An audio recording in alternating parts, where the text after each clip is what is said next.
But speaking of wars, warmongers, we're gonna spend a few minutes and talk about what's going on with the U.S. military. Let's take a look at these clips. Just following up on the back pay for troops, that was a lawful order at the time, so is there a concern that back pay or reinstatement could set a precedent? Well, again, what I would say is right now, we do not, we are not pursuing, as a matter of policy, back pay for those who refused the vaccine.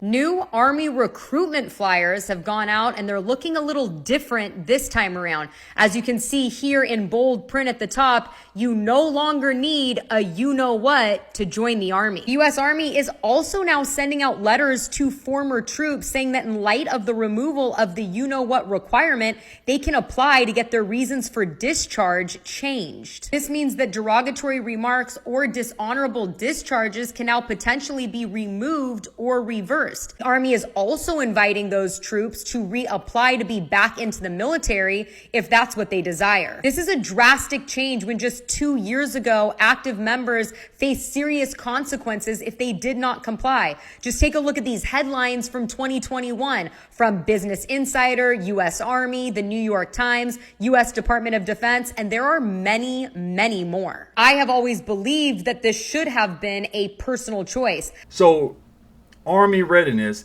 fell short. Their recruiting goals fell short by 25%. They were short. The active duty Army was short 10,000 men because nobody wants to join. The only branches that actually were successful in recruiting people were the Marines, and they barely made it. And then the ones who were really successful, it's the Space Force. You remember the organization that Trump put together, and they talked all that crap about him, talking about he was stupid, he was dumb, what the hell is he doing? Turns out people are coming to them in droves.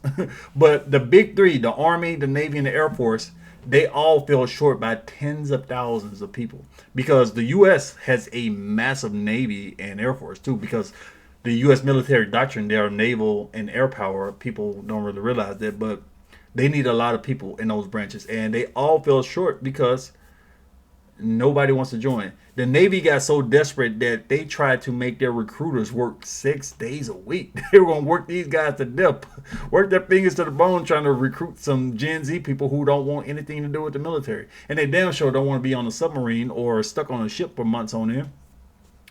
So the military, I just showed this thing about back pay. They were talking all this crap. They were destroying the reputations of men who didn't want to get the C-19 virus. Telling them, oh, you guys suck, you're terrible, you don't want to follow orders. What about the other vaccine you got? You should just play ball, just get the jab and shut up about it and move on with your career. No. So they started kicking guys out of the military, thousands of them, because they wouldn't get the C-19 virus. They were not only kicking them out, but these guys went out with bad reputations, and people were just looking down on them. They couldn't get referrals for work because their command was upset with them about this whole thing. People talked about back pay. If they come back in, Trump said he's going to reinstate all these guys with back pay. People laughed at that idea, said you're stupid, you're dumb. And now, all of a sudden, the Army just sent out a letter to these people asking them to come back. Said, please come back. We'll give you all your back pay. You'll keep your rank.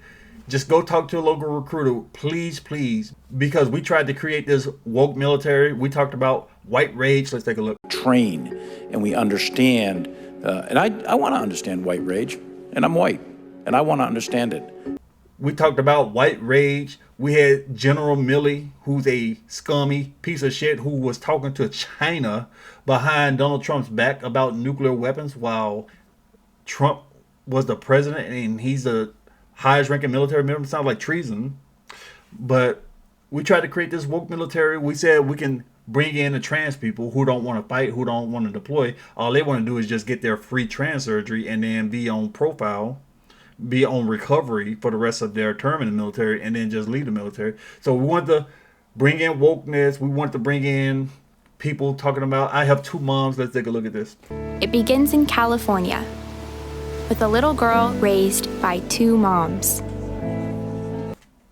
So we tried to make the military woke to appease a bunch of freaks and a bunch of activists, leftists, who don't even want to join the military, and they failed epically.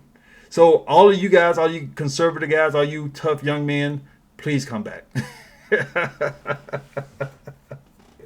So, and they're also going back to that old slogan, the old "be all you can be" slogan. They said, "No, that's too much. Oh, that's too manly. We need to get rid of it." They're going back to it. So they dropped all this wokeness. It's almost as if all these organizations around the country are starting to learn. We had Bud Light, for example. They're learning that wokeness doesn't pay off. It doesn't pay to get pats on the back on Twitter. So when you say we accept trans people in the military, the people went on your Twitter account, went on your social media and said, "Oh, that's great. This is awesome. This is progress." And then none of them joined the military. It's almost as if being woke doesn't work. So I don't know if these people are actually going to go back in the military. I don't know what their financial situation, their job situation is, how much the military will have to offer them in bonuses. But they destroyed these guys' reputation, ruined their careers, and now they're asking them to come back. You got to throw a whole lot of money at them in order to get them to come back after what you did to them. I mean, because we have terrible leadership, like I was talking about General Milley, and then you look at the leadership structure, you look at retired generals who be getting on the news, being paid to talk up Ukraine, talking about the Russians are terrible, they're stupid, like Petraeus, for example. These guys don't know what the hell they're doing, man. They don't know anything. These guys are done. This is who the military is being led by. And then you have people who are getting more wise. They realize that we're nation building. We're just fighting for the sake of imperialism because we're not defending the country. So after 9/11, all these guys enlisted in the military went overseas to wage war believing a lie, believing George Bush, talking about they have weapons of mass destruction. If we don't go destroy them, there's going to be a mushroom cloud in America. We need to defend our homeland. This is because these people hate our way of life, hate our freedom. They're going to keep attacking us. It turns out after the fact, it was a lie. This was a war for the military industrial complex who made billions, probably trillions of dollars. Trillions of dollars off of these wars. Just like Ukraine over there. Ukraine and Russia had a deal after 5 weeks of war, but the United States and England made the war continue for the sake of the military industrial complex. We'll send 500,000 Ukrainian men to their deaths because the military industrial complex is going to make money and we're going to get our kickbacks. So people understand you're not really protecting your home country. You're not protecting yourself from some type of existential threat, even though they always try to make it seem like that. You're just fighting for the sake of rich people. You're fighting for rich men.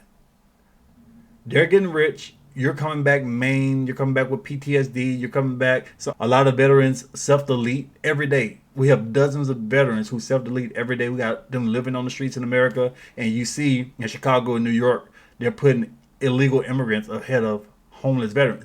So people are saying, why would I join the military? And then also the salaries. They're not paying enough in the military. The fact that these military branches want all these people to come in with college education. In a lot of cases, the Army said they want at least a third of their entire force to have some type of college education. But you're not paying them enough. They can make more money in the market, in the private industry, than they can being an imperialist working for the military and industrial complex.